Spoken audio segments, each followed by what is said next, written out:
It's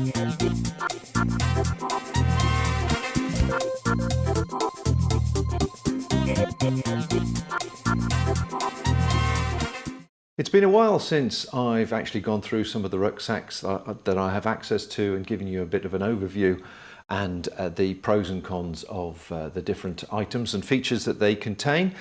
So I thought it was about time I got stuck into doing a few more videos, starting with the Montane Naukan 60, a lightweight 60-litre pack, one of the very few available in the UK market which come in weighing under a kilo. The manufacturer's weight is 900 grams, although in reality from weighing it, it is fractionally over that on my scales. But like all lightweight equipment, what you have to take into account is although the pack is itself fairly light, you need to make sure that the equipment and items that you're putting in it are also maintain that same sort of ethos. And although the pack has a suggested maximum loading of 15 kilos, in reality I think I'd probably try and stick to 12 kilos or below and only go up to sort of 15 after you've filled up with food or whatever when you've passed through a town, etc. So let's have a look at some of the features on the pack and go through the main items. So as you can see, it is a lightweight fabric. It's a 70 denier Raptor fabric which has a DWR coating on it, so that is a semi-waterproof coating to help the water run off. It isn't fully waterproof, it's just encourages water to run off and not be absorbed on it.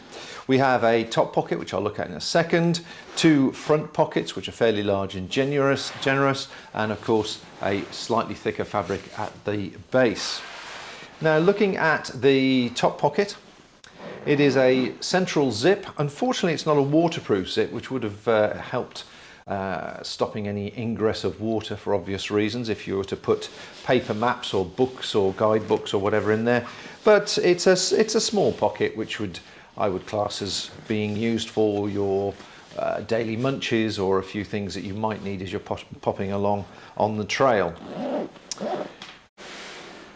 Under the lid, it is worth noting that there is no pocket on the underside of the lid, and for the hydration users, then your hydration slot is only on the right hand side, so it'll only come over your right shoulder.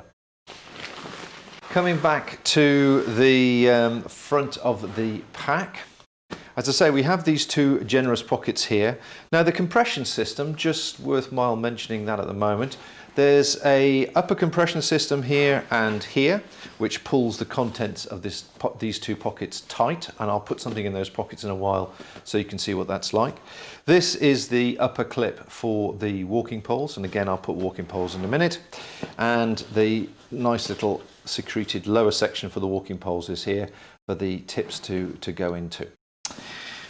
The side of the pack has a couple of one pockets. Now this is the sort of design that the Montane have started with the Trailblaze or Trailblazer packs, which is a generous pocket which you can reach when you're carrying the pack with your left or your right hand on both sides, but it also comes virtually round into the belt as well, so it makes it quite a sizable pocket, and perhaps I'll show you that with the other camera.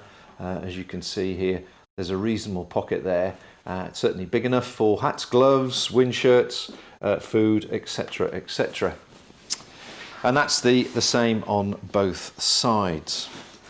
Now on the back of the pack, we have a Air Mesh Plus system, the Air Mesh Plus on the harness and the Air Mesh Plus contact open mesh back, which allows airflow, etc. There's about 2 or 3 centimeters depth here. Perhaps we'll just have a look at that a bit closer.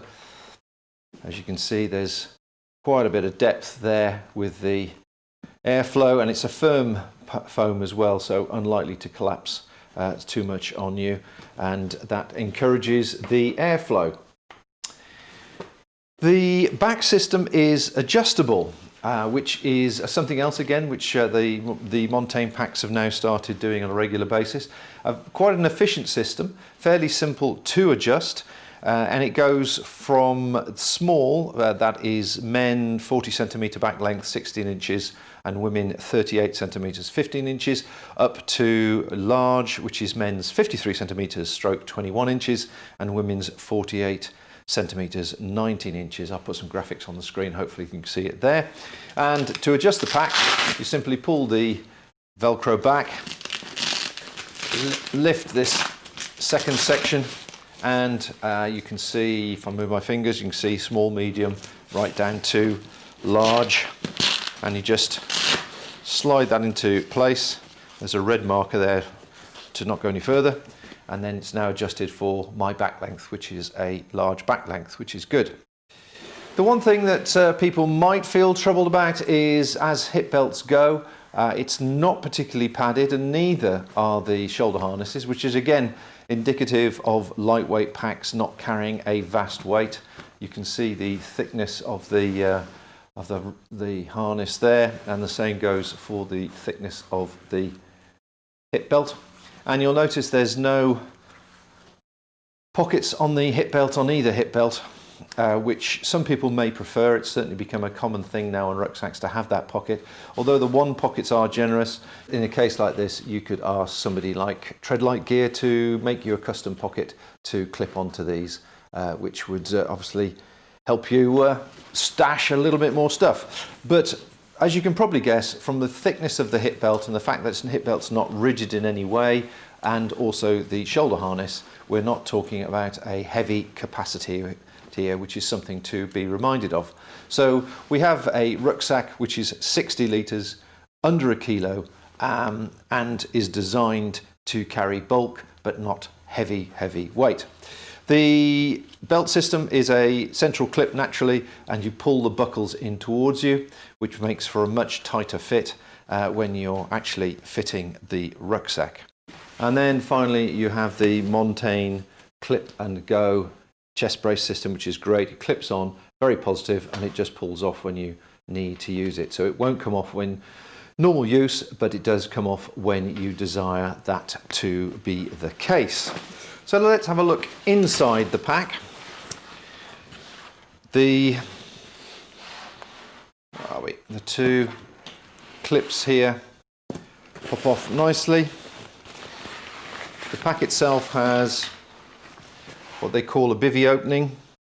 So basically you hold this tab and this tab at the back of the pack, pull that, and that opens very quickly and easily, which is important when it's pouring with rain and you want to get inside your pack to get your waterproofs.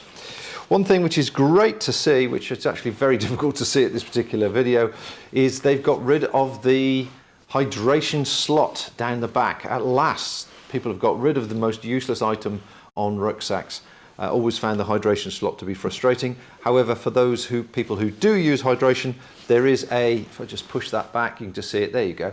There is a Velcro tab there to obviously tie your hydration bladder to, which can either sit down the back of the pack or over the top of the contents, depending on what you desire.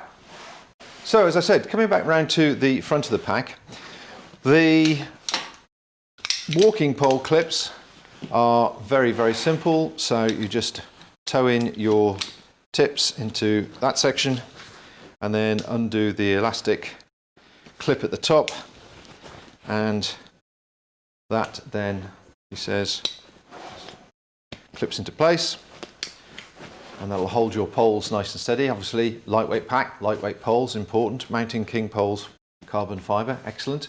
And what people really want to know is how big these outer pockets are. So you just ease off the compression slightly, and as you can see when I put both hands in there, that is a reasonable size. And to give you a bit more scale, here's a trail star which many lightweight people will be using, and I'll just shove the trail star in there. Go back to the main camera. So there's the trail star tucked in, and the compression holding it down there and tucked out the way. So as you can imagine, if it was a wet tent, etc., you want to store it in there, but you're also concerned about it drying out. There is, in actual fact, drainage hole at the bottom here, which helps with aeration and getting the moisture out of the tent. Obviously the other pocket rather, would make a nice storage for, well, I don't know, your waterproofs or insulation layer, etc., etc., which makes it easy access. Going back to the back of the pack again, there is, as you can see here, a aluminium frame which runs round the pack, which does give it a lot of support and transfers the weight nicely down to the hip belt. But as I say, the hip belt and the shoulder harness, very similar to some of the other packs that are on the market at the moment, are fairly thin, so you need to be aware of what you're packing. So even though it is a lightweight pack, it's worth bearing in mind it's still got the main features like upper cinch straps to pull the weight of the contents forward above your spine, which is obviously where you want it to be. But as you can see, it's a fairly neat pack. Now, the one thing I was going to mention that is perhaps relevant, and these are for people like myself that, if you like the aesthetics of a pack. I like a pack to look neat and tidy.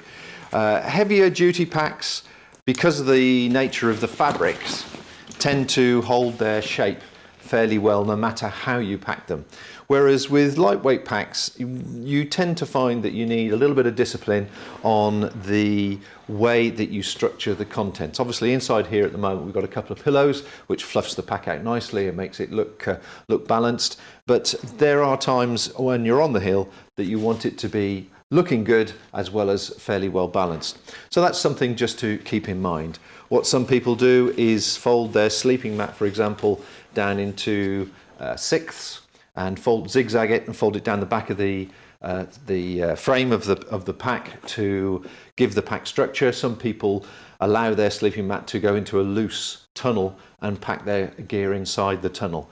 It all helps keep the pack nicely balanced.